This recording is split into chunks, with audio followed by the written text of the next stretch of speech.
यीशु मसीह की कहानी दुनिया भर में लोगों को प्रेरित और छूने वाली है। उनके जीवन में कई दुखद पहलू है जो उनके बलिदान और मानवता के प्रति प्रेम को दिखाते हैं। यहाँ यीशु के जीवन की एक दुखद घटना की कहानी दी गई है। यीशु का सूली पर चढ़ाया जाना। यीशु मसीह ने अपने जीवन को मानवता की सेवा में समर्पित किया। उन्होंने गरीबों की मदद की, बीमारों को चंगा किया और लोगों को सच्चाई और प्रेम का मार्ग दिखाया। लेकिन उनके समय के धार्मिक और राजनीतिक नेता उनके बढ़ते प्रभाव से असंतुष्ट थे। उन्होंने यीशु पर झूठे आरोप लगाए और उन्हें गिरफ्तार कर लिया।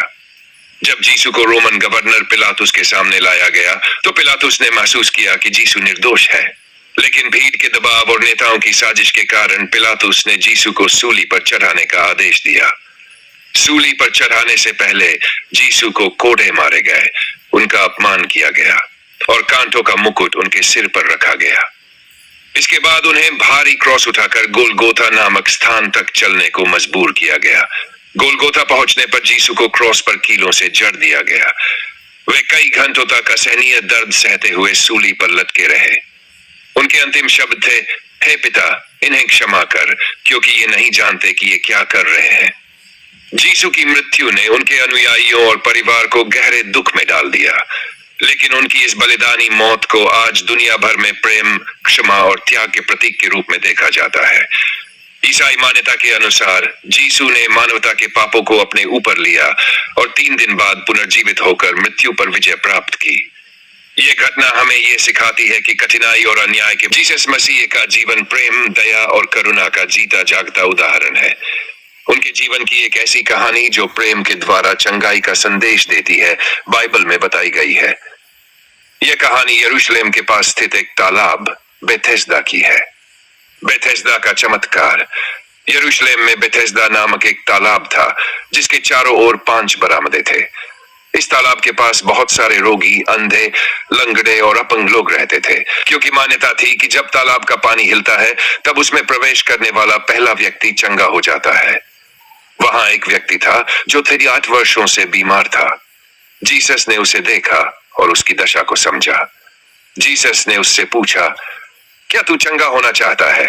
उस व्यक्ति ने उत्तर दिया, प्रभु, जब पानी हिलता है तो मुझे कोई आदमी नहीं जो मुझे तालाब में उतारे।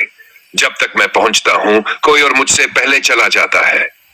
जीसस ने प्रेम और करुणा से भरे स्वर में कहा, उठ, अपनी खाट उठा और चल फिर। तुरंत वह व्यक्ति स्वस्थ हो गया। उसने अपनी खाट उठाई और चलने लगा। संदेश ने जीसस ने केवल उस व्यक्ति को शारीरिक चंगाई दी, बल्कि अपने प्रेम और करुणा से उसे आत्मिक जीवन का संदेश भी दिया। उन्होंने दिखाया कि चंगाई केवल भौतिक रूप से नहीं होती, बल्कि आत्मा और मन में भी होती है। यह कहानी हमें यह सिखाती है कि जब हम जीसस के प्रेम को स्वीकार करते हैं तो हमारे जीवन में अद्भुत परिवर्तन आ सकता है। आमीन। यह अध्याय बाइबल के यशायाह 90 का विस्तार है, जिसमें मिस्र के विषय में एक भविष्यवाणी की गई होने वाले विनाश, भ्रम और आध्यात्मिक बदलाव का वर्णन करती है। इसका सारांश इस प्रकार है, यहोवा का न्याय और डर, पद 1 स्वॉर्ड। यहोवा मिस्र पर एक न्यायी के रूप में आता है। मूर्तियां कांपेंगी और मिस्रियों का हृदय डर और आतंक से भर जाएगा। वे आपस में लड़ेंगे और उनके सभी परामर्श विफल होंगे।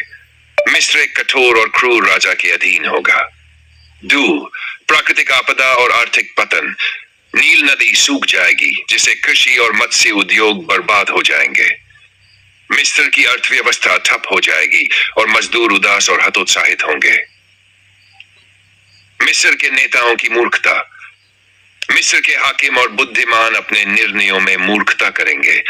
यहोवा उनके बीच भ्रमता उत्पन्न करेगा और पूरा देश दिशाहीन होकर कार्य करेगा। 4 डर और परिवर्तन।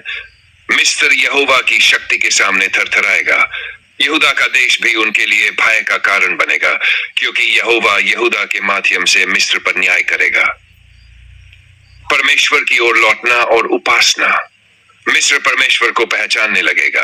वे यहोवा के लिए वेदी बनाएंगे और बलिदान चढ़ाएंगे।